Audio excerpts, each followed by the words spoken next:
Hey guys, welcome back to another video.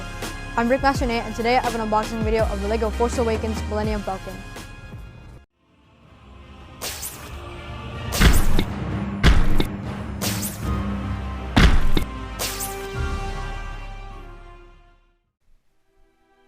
So this set was released in 2015 and has 1,329 pieces.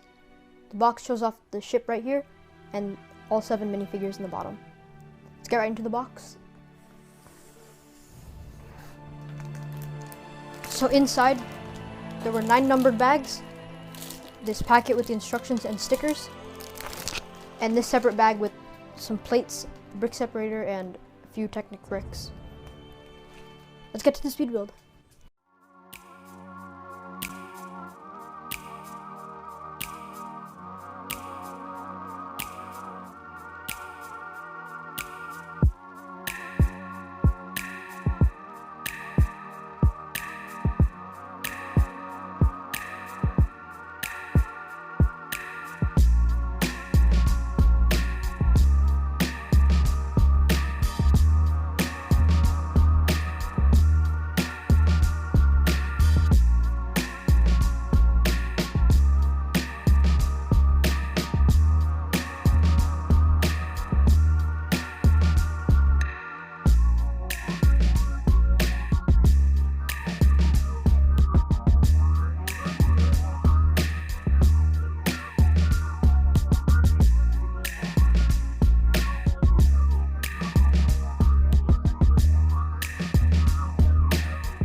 So first, let's take a look at the figures.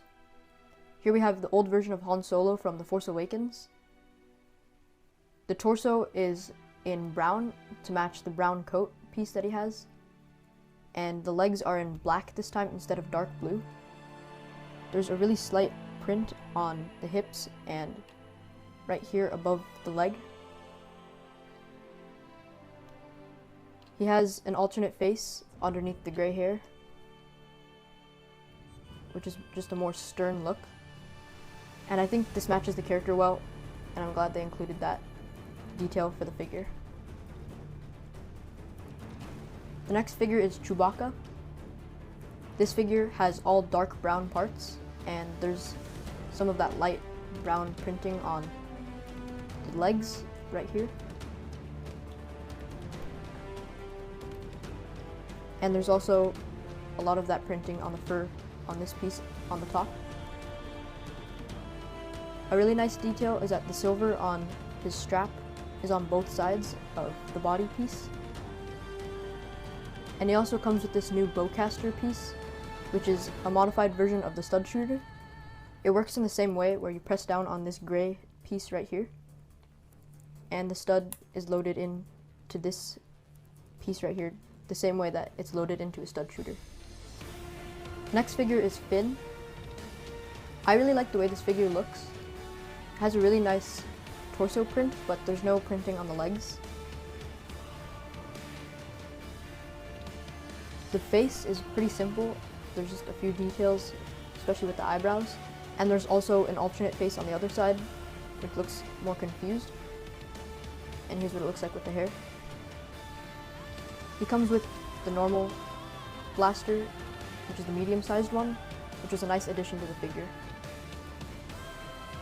Here we have Rey with the original cloth details instead of the white from Rise of Skywalker. There's a lot of the strap details on the front of the torso that continue onto the back as well. The legs are in dark gray to match the printing on the top, which I think works pretty well. She has an alternate face on the other side as well. And she also comes with the special molded hair with the buns. And there's also the silver short blaster. This next figure is the Kenja Club gang member. It's a pretty simple character, but I really like all the detail that they put into it. My favorite part is this piece on top. There's a lot of nice fold lines on the top, and it blends well with the rest of the head. His torso has a lot of intricate detail with all of these swirls, and there's also more of that detail on the back. And there's also this pouch. There's also some leg printing which continues these details and has the same type of cloth right here that he has up here on the shoulder. And he also comes with this musket piece.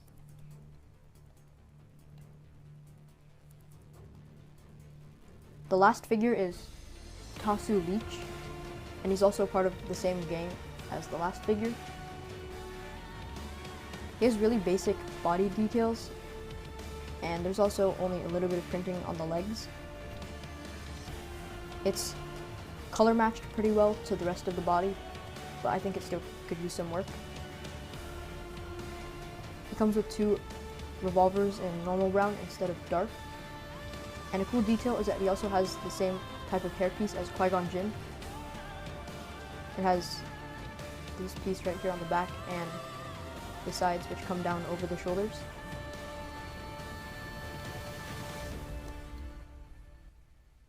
He also has a more angry alternate face. And I like the way this side looks. But one thing I noticed about this character is that he's a lot older in the movie, and I feel like this figure doesn't do a good job of portraying his age, but I still like the way that the figure looks. Now let's take a look at the set. This build used a lot of angled plates and slopes to try to get this shape.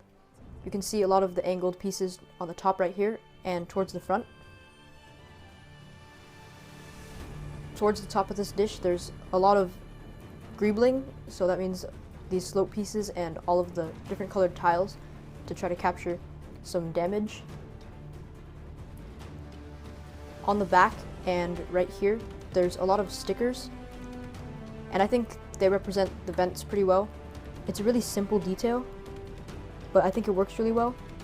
And there's 3 of these 2x2 tiles with the sticker, and there's also another set of 6 of these pieces with the stickers on it on the back.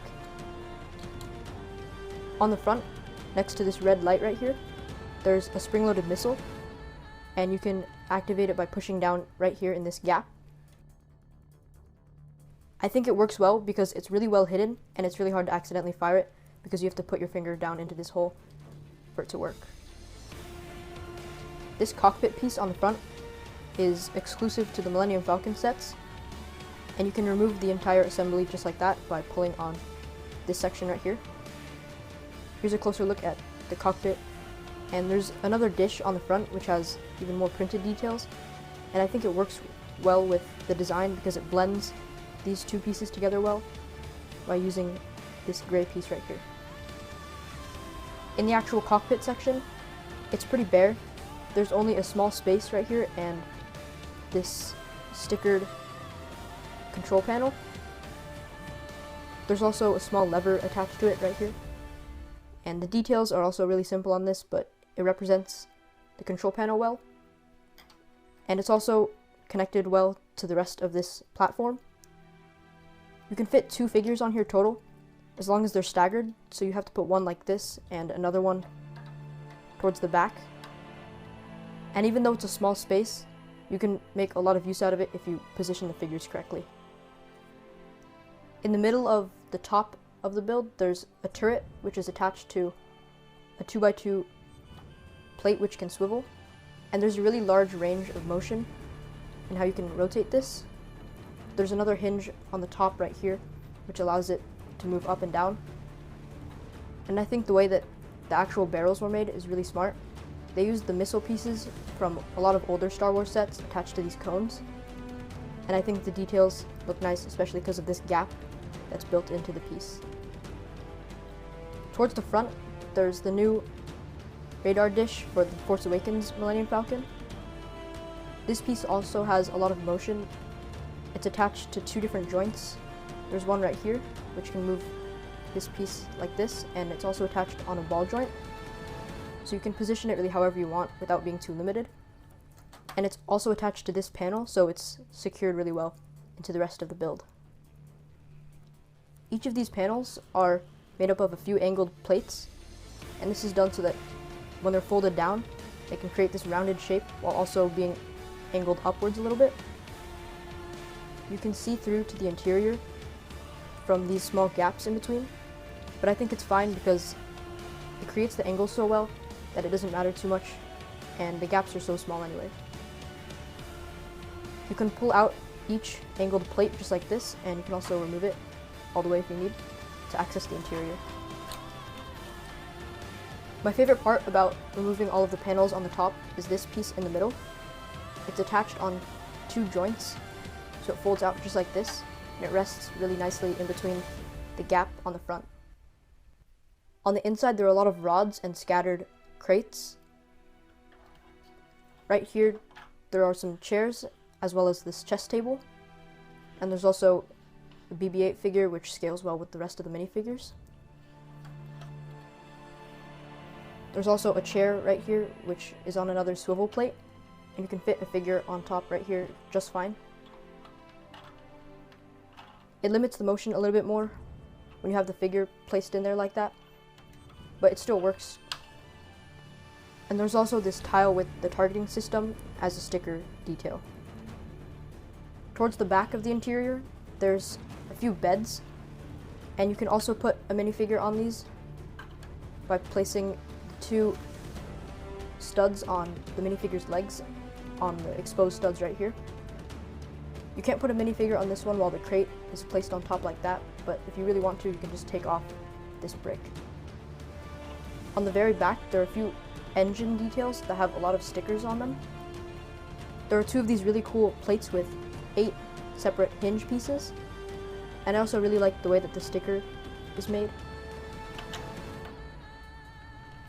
There's also an open space right here, and it's some kind of vault that you can open.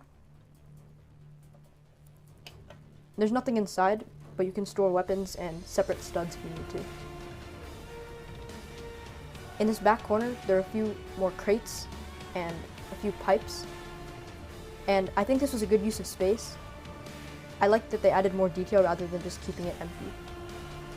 On the inside right here, there's a red lever that you can lift up to reveal another space where you can store figures and weapons, and it's pretty hollow. The actual piece is made up of a few bricks, and you can store a few things inside, and you can just cover the space back up by putting this panel back down like that. There's also one more panel that can lead to the exterior right here, and by pushing down on these few studs right here, you can push down this area which leads to the bottom. Underneath the turret, you can lift this piece up and it reveals another one of these plates that has space for figures. You can put 2 figures on at once, and they'll both fit inside here with no problem. I thought this was a weird feature because it's so random to have a space where you store minifigures vertically, but I think this is another good use of space, but I would have preferred another form of a seat on the inside rather than this plate that just holds them.